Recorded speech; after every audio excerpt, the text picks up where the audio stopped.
우리 같이 말씀 읽자. 푸른 마르고 꽃은 떨어지나 주의 말씀은 영원합니다. 오늘도 말씀을 나누고 전하는 권서인으로 살아가는 모든 분들을 사랑하고 축복합니다. 히브리서는 구약을 중심으로 예수를 증명하는 논문 형식이기 때문에 어렵게 느껴질 수 있지만 우리가 영차 힘내서 함께 읽어가면 이해할 수 있을 겁니다. 오늘 우리가 함께 살펴볼 내용은 1. 순종하는 모든 이에게 영원한 구원을 주시는 대제사장 예수. 2. 하나님의 약속과 맹세는 바뀔 수 없습니다. 3. 멜기세덱 그는 누구인가? 4. 스스로를 희생제물로 단 한 번의 제사로입니다. 먼저 첫 번째, 순종하는 모든 이에게 영원한 구원을 주시는 대제사장 예수입니다. 히브리서 4장 14절부터는 대제사장이신 예수님을 소개하고 있는데요. 레위기의 율법에 따르면 대제사장은 백성을 위해서도 그리고 자신을 위해서도 죄를 벗기 위해 제물을 가져다 바쳐야 했는데 이 명예로운 직무는 원한다고 맡을 수 있는 것이 아니라 아론처럼 하나님께 부름받은 사람만 할 수 있었지요.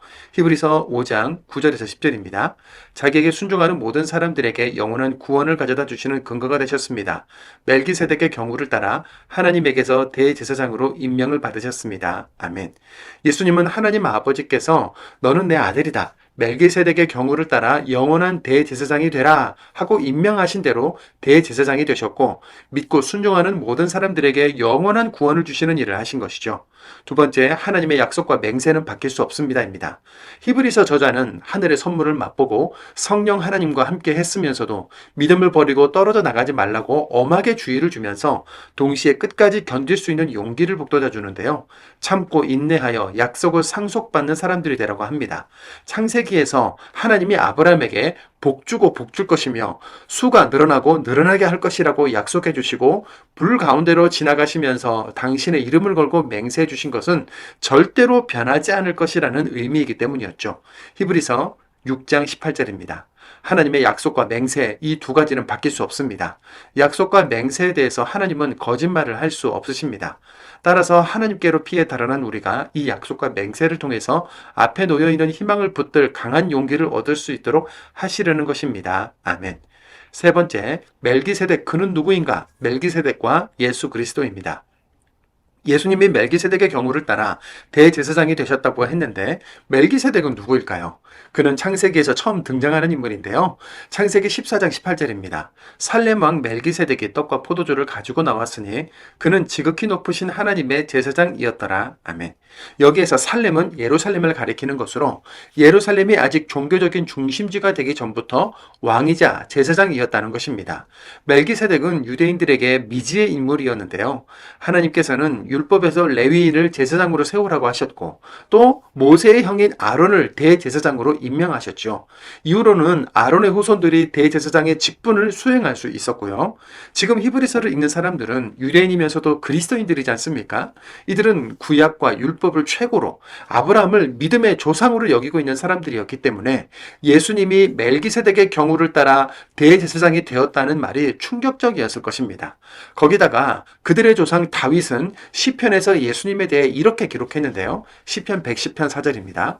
여호와가 굳게 약속하셨으니 거두어들이지 않으실 것입니다. 그대는 영원히 제사장이야 멜기세덱의 경우를 따른 것이지. 아멘. 율법이 있기 전에 정식적으로 하나님을 예배하기 전부터 멜기세덱이 대제사장으로 세워졌다. 대제사장은 하나님이 임명하신다. 거기다가 자신들이 믿음의 조상이라고 부르는 아브라함도 멜기세덱에게 11조를 드렸다. 당연히 멜기세덱은 아브라함보다 높은 존재다. 다윗도 멜기세덱의 경우를 따라 예수님이 영원한 제사장이라고 했다.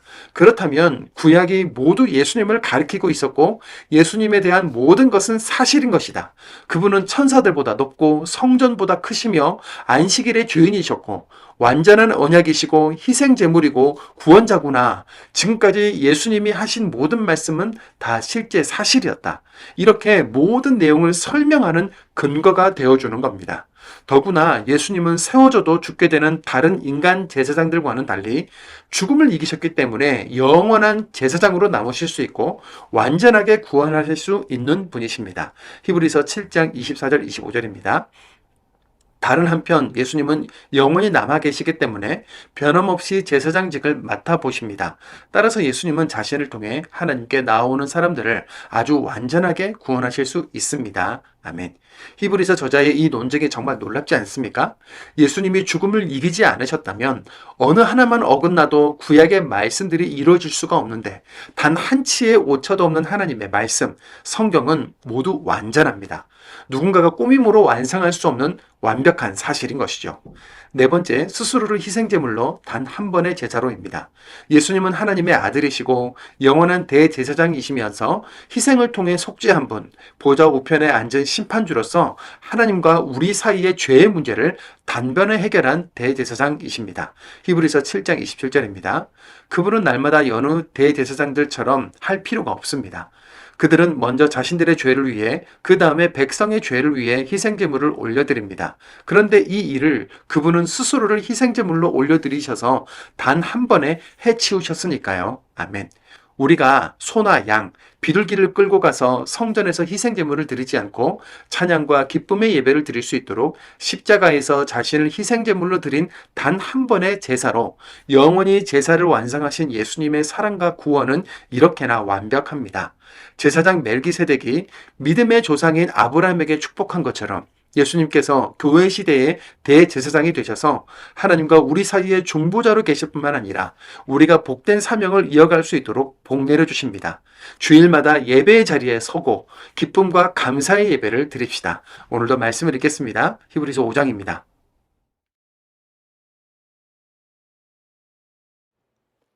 히브리서 5장. 대제사장은 누구나 사람들 가운데서 뽑혀서 사람들을 위해서 하나님 앞에 나아가는 일과 관련하여 임명됩니다.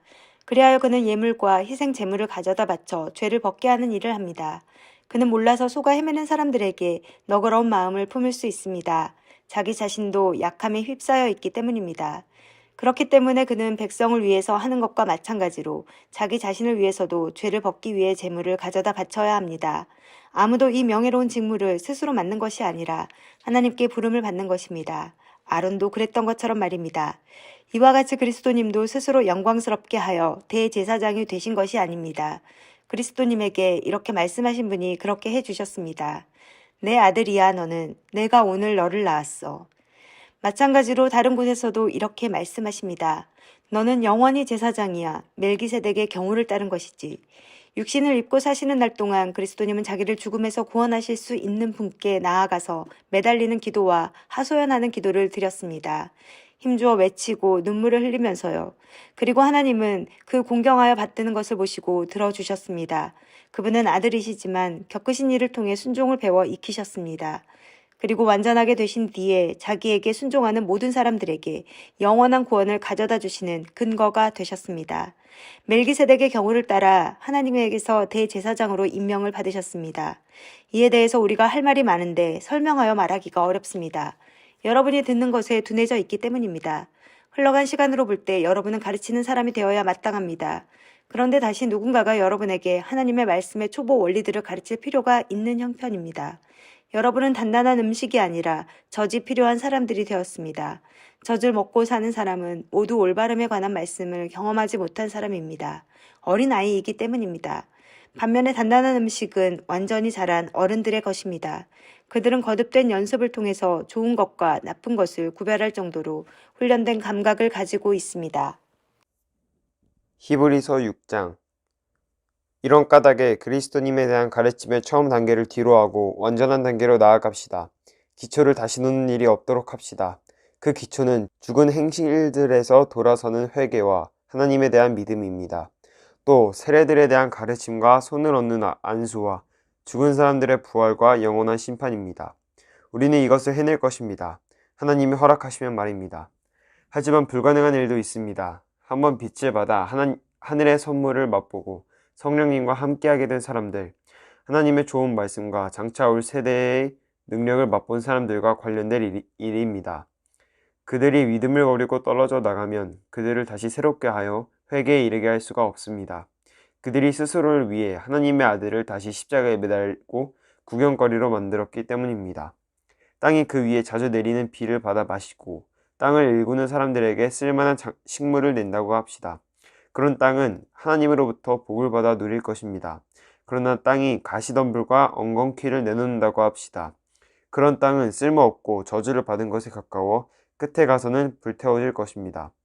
말은 이렇게 해도 사랑하는 여러분, 우리는 여러분에 대해 굳게 믿고 있습니다. 여러분에게는 구원과 관련하여 더 좋은 일이 있을 것입니다.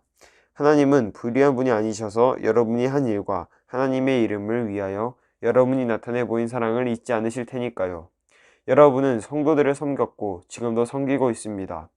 우리가 간절히 바라는 것은 여러분이 저마다 똑같은 열의를 나타내 보여 희망의 확실함을 끝까지 간직하는 것입니다. 여러분은 게으른 사람이 되지 않도록 하십시오. 도리어 믿음과 참을성으로 약속들을 상속받는 사람들을 그대로 따라하는 사람이 되도록 하십시오. 아브라함에게 하나님이 약속하실 때 걸고 맹세할 더 큰 이가 없어서 스스로에게 걸고 맹세하셨습니다. 하나님이 이렇게 말씀하셨습니다. 내가 너를 복 주고 복 줄 것이다. 또 수가 늘어나고 늘어나게 할 것이다. 이렇게 하여 아브라함은 참고 기다린 뒤에 약속하신 것을 얻었습니다. 사람들은 더 큰 것에 걸고 맹세합니다. 맹세야말로 그들의 모든 논쟁을 마무리 지어 확정해 줍니다. 하나님은 약속하신 것을 상속받을 사람들에게 하나님의 뜻이 바뀔 수 없다는 것을 더욱 분명하게 보여주기 바라셨습니다. 그래서 맹세로 보증하셨던 것입니다.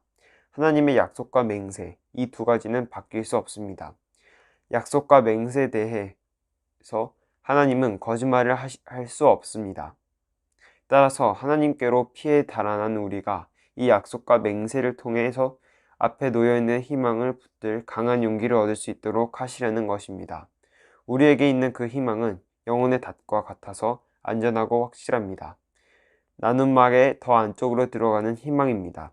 우리를 위해 앞서 달려가신 분으로서 바로 예수님이 그곳으로 들어가셨습니다. 예수님은 멜기세덱의 경우를 따라 영원히 대제사장이 되신 것입니다. 히브리서 7장. 이 멜기세덱은 살렘 임금으로 더없이 높으신 하나님의 제사장입니다. 임금들을 쳐부수고 돌아오는 아브라함을 맞이하여 아브라함에게 복을 빌어준 사람입니다. 아브라함은 그에게 모든 것의 10분의 1을 나누어 주기까지 했지요. 그의 이름을 번역하면 첫째로 정의의 임금이라는 뜻입니다. 다음으로는 살렘의 임금, 곧 평화의 임금이라는 뜻입니다. 그에게는 아버지도 없고 어머니도 없고 족부도 없으며 생애의 시작도 삶의 끝도 없습니다. 그는 하나님의 아들과 꼭 닮은 분이며 줄곧 제사장으로 남아 있습니다. 눈여겨보십시오. 이분이 얼마나 대단한지를. 전리품의 10분의 1을 아브라함이 이분에게 드렸습니다. 족장 아브라함이요. 레위 자손 가운데서 제사장 직무를 맡는 사람들은 율법에 따라 백성한테서 10분의 1을 거두라는 법령을 받았습니다. 곧 자기 형제 자매들한테서요. 그들 역시 아브라함의 허리에서 나왔는데도 말입니다. 그러나 멜기세덱이 족보상으로는 그들 가운데 들지 않는데도 아브라함한테서 10분의 1을 거두었습니다. 그러고는 약속을 받은 그에게 복을 빌어주었습니다. 아무런 논란의 여지 없이 축복은 더 낮은 사람이 더 높은 사람에게 받는 것입니다. 한쪽에서는 죽을 사람들이 10분의 1을 받습니다. 그런데 다른 한쪽에서는 살아있다고 성경이 증언해준 사람이 받습니다. 이를테면 10분의 1을 받는 사람인 레위도 아브라함을 통해서 10분의 1을 바친 셈입니다. 멜기세덱이 아브라함을 만났을 때 레위는 아직 조상 아브라함의 허리 속에 있었으니까요. 레위 계통 제사장직을 통해서 백성이 완전함에 이를 수 있었다고 해봅시다. 백성은 레위 계통 제사장직을 바탕으로 율법을 받았지요. 그러면 이른바 아론의 경우를 따르지 않고 멜기세덱의 경우를 따라 다른 제사장을 세울 무슨 다른 필요가 더 있었겠습니까? 제사장을 세우는 방식과 그 일이 바뀌면 율법도 바뀔 수밖에 없습니다. 이런 논의의 대상이신 분은 다른 지파 소속이시고 그 지파에서는 아무도 제단을 돌보는 일을 한 적이 없습니다. 우리 주님이 유다 지파에서 나셨다는 것은 분명합니다. 그런데 모세가 제사장들에 대해 말할 때 유다 지파를 두고서는 아무 말도 하지 않았습니다. 이 점이 더더욱 아주 분명해집니다. 멜기세덱과 닮은 꼴로 다른 제사장이 세워진 걸 보면 그렇습니다. 그분이 제사장이 되신 것은 육신의 혈통과 관련된 율법의 계명을 따른 것이 아닙니다. 오히려 없애버릴 수 있는 생명의 능력을 따른 것입니다. 성경이 이렇게 증언하기 때문입니다. 너는 영원히 제사장이야. 멜기세덱의 경륜을 따른 것이지. 전에 있던 계명이 없어지는 것은 그것이 무력하고 무익하기 때문입니다. 사실 율법은 아무것도 완전하게 하지 못했습니다. 그래서 하나님이 더 나은 희망을 가져오셨고 우리는 그 희망을 통해 하나님께 가까이 나아갑니다. 이 일은 맹세 없이 된 것이 아니라는 점에서 차이가 큽니다. 레위 자손들은 맹세 없이 제사장이 되었습니다. 그러나 예수님은 자신에게 이렇게 말씀해 주신 분을 통해서 맹세와 더불어 제사장이 되셨습니다. 주님이 맹세하셨다. 그러니 주님 마음은 바뀌지 않을 것이다. 너는 영원한 제사장이다. 그만큼 강력하게 예수님이야말로 더 좋은 언약을 보증해주는 분이 되셨습니다. 한편에서는 매우 많은 수의 사람들이 제사장이 되었습니다. 죽음에 가로막혀 계속 제사장으로 남을 수 없었기 때문입니다. 다른 한편 예수님은 영원히 남아 계시기 때문에 변함없이 제사장직을 맡아보십니다. 따라서 예수님은 자신을 통해 하나님께 나아오는 사람들을 아주 완전하게 구원하실 수 있습니다. 예수님은 언제나 살아계셔서 그들을 위해 대신 간청해 주십니다. 이런 대제사장이야말로 우리에게 어울리는 분이셨습니다. 그분은 고결하고 잘못이 없고 더럽혀지지 않은 분이십니다. 죄인들과 따로 구별되고 하늘보다 더 높아지신 분이십니다. 그분은 날마다 여느 제사장들처럼 할 필요가 없습니다. 그들은 먼저 자신들의 죄를 위해 그 다음에 백성의 죄를 위해 희생 제물을 올려드립니다. 그런데 이 일을 그분은 스스로를 희생 제물로 올려드리셔서 단 한 번에 해치우셨으니까요. 율법은 약점이 있는 사람들을 대제사장으로 세웁니다. 그러나 율법이 생긴 뒤에 하신 맹세의 말씀은 영원히 완전하게 되신 아들을 대제사장으로 세웁니다. 아멘.